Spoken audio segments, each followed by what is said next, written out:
Y el sistema de programación de operaciones, ¿cierto?, ha sido formulado y aprobado el 2017 a través del Decreto Supremo 3246. Bueno, a continuación vamos a desarrollar el tema correspondiente al sistema de programación de operaciones. Esta norma básica ha sido aprobada el 5 de julio del 2017. Es el Decreto Supremo 3246 que norma el sistema de programación de operaciones. El SPO está compuesto, ¿cierto?, por 3 capítulos: uno de disposiciones generales, otro de organización del sistema y otro de componentes del sistema de programación de operaciones. Consideraciones previas al SPO. Un mandato que le da el SPI es que pueda traducir esos desafíos de mediano plazo en acciones concretas, en lo que ahora denominamos acciones de corto plazo. Un segundo elemento es que el Decreto Supremo 29894 del 2009, ¿cierto?, establece que el órgano rector de los sistemas de los 7 sistemas de la ley 1178 es el Ministerio de Economía y Finanzas. El órgano rector del sistema de programación de operaciones es el Ministerio de Economía y Finanzas. Y este decreto, el 3246 del 5 de julio del 2016, establece las normas básicas del SPO, Sistema de Programación de Operaciones, en el marco de la Ley 777. Disposiciones generales. Se va a establecer, ¿no es cierto?, que el SPO, ¿no es cierto?, es ese conjunto ordenado de principios, disposiciones, normativas, procesos e instrumentos que regulan este sistema.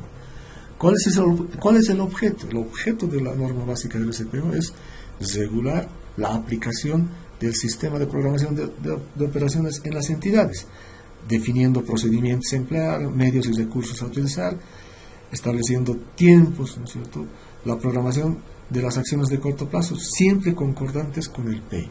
Estos, a su vez, en el marco de la planificación del desarrollo, establecido por el SPI, el Plan de Desarrollo Económico y Social, los planes sectoriales y territoriales, los planes de gestión territorial comunitaria. ¿Qué es el POA? En ese marco, el POA es el instrumento para el logro de las acciones de corto plazo, que va a definir operaciones necesarias, estimar tiempos, determinar recursos, designar a los responsables por el desarrollo de las operaciones y establecer los indicadores correspondientes. Asimismo, la planificación operativa va a ser ese marco de referencia que va a orientar la formulación del presupuesto en las entidades y va a vincular además, ¿no es cierto?, con la planificación de mediano plazo. Principios. ¿No es cierto?, se establece 4 principios para el proceso de planificación en el corto plazo. Integralidad. Los mecanismos de coordinación e integración, ¿no es cierto?, especifica, ¿no es cierto?, que la totalidad de las acciones de corto plazo de las entidades contribuyen al PEI. Es decir, no puede haber un POA que no esté articulado a un plan estratégico institucional, que a su vez está articulado a las categorías del Plan de Desarrollo Económico y Social. El segundo principio tiene que ver con factibilidad.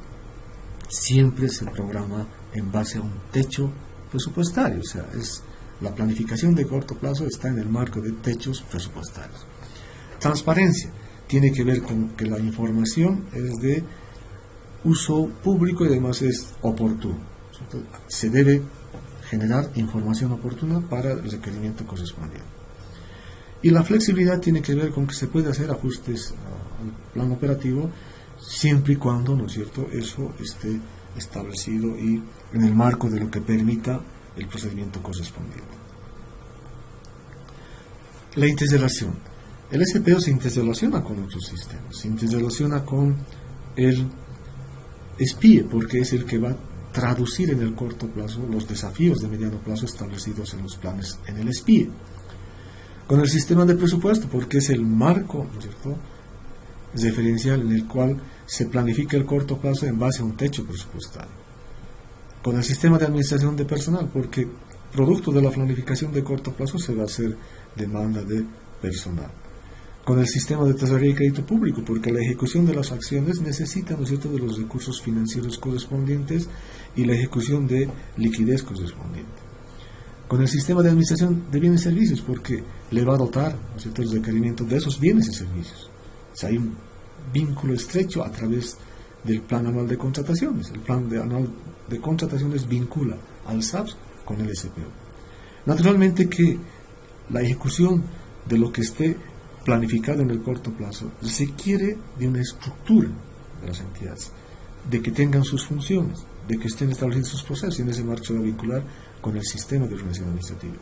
Y naturalmente, ¿no es cierto?, la contabilidad integrada, el sistema de contabilidad integrada va a registrar todas las transacciones que resulten de la ejecución del plan operativo anual.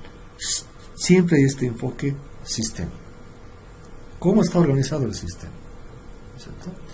La organización del sistema, ¿no es cierto?, permite visibilizar cuál es la instancia como órgano rector. Entonces, en el nivel normativo, ¿no es cierto?, como cabeza y órgano rector lo tenemos al Ministerio de Economía y Finanzas. Y en el nivel ejecutivo y operativo están todas las entidades públicas. Y en un nivel intermedio se le da el nivel de articulación al Ministerio de Planificación, porque es el órgano rector de la ley de planificación. Y ahí se visibilizan atribuciones, ¿no es cierto? El órgano rector centraliza, ¿no es cierto?, la norma básica, es el que establece la norma básica, pero además, ¿no es cierto?, difunde y actualiza la norma básica, establece plazos para su implementación, establece modelos referenciales de reglamento específico, va a evaluar la compatibilidad de la norma básica y naturalmente está llamado a brindar asistencia técnica. ¿Qué tienen que hacer las entidades públicas en el nivel operativo? Con ese carácter descentralizado ejecutan sus acciones. Entonces, deben cumplir la norma básica, deben cumplir los mandatos del órgano rector, deben elaborar el reglamento específico. En este caso tienen que elaborar el reglamento específico del sistema de programación de operaciones, deben formular y realizar el seguimiento al plan operativo, realizar los reportes correspondientes al Ministerio de Economía y Finanzas como órgano rector del SPO. Las entidades ejecutoras deben evaluar el POA, ¿no es cierto?, y deben evaluar también el funcionamiento del sistema. Entonces tienen los elementos correspondientes y su marco referencial es el SPO. La responsabilidad del SPO, ¿no es cierto?, podemos diferenciar 4 aspectos al respecto. La implementación y funcionamiento del SPO en cada entidad es responsabilidad de su máxima autoridad ejecutiva, de la MAE. La formulación, ejecución, seguimiento y evaluación del plan operativo es responsabilidad de la MAE y de todos los servidores públicos involucrados. Ojo con esta responsabilidad. La aprobación del plan operativo anual es responsabilidad de la MAE o de la instancia resolutiva facultada para el efecto.